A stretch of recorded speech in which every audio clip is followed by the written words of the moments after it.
Hi there! Do you remember that using the new line character \n starts a new line in a text string?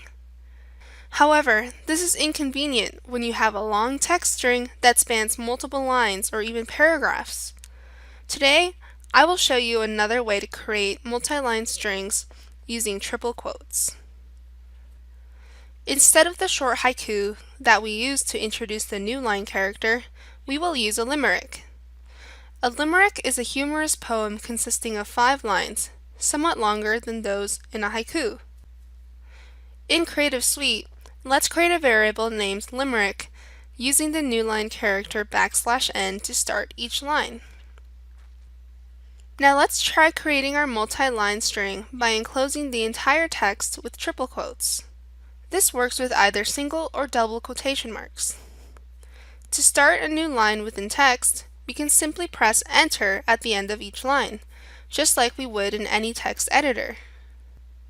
Now both our code and the printed limerick are neat and easy to read.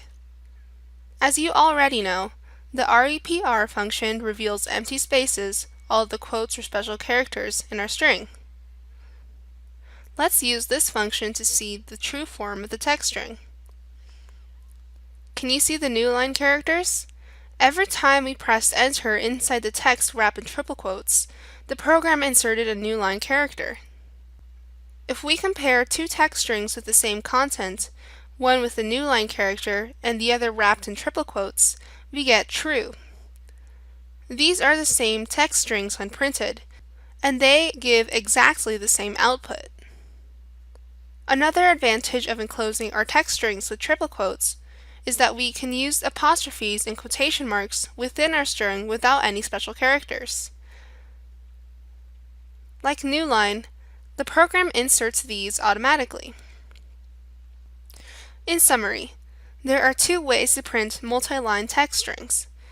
We can insert the new line character \n into our code, or we can wrap the whole text string in triple quotes and write the text as we want it to appear on the screen. Both ways will produce the same result. See you in the next video.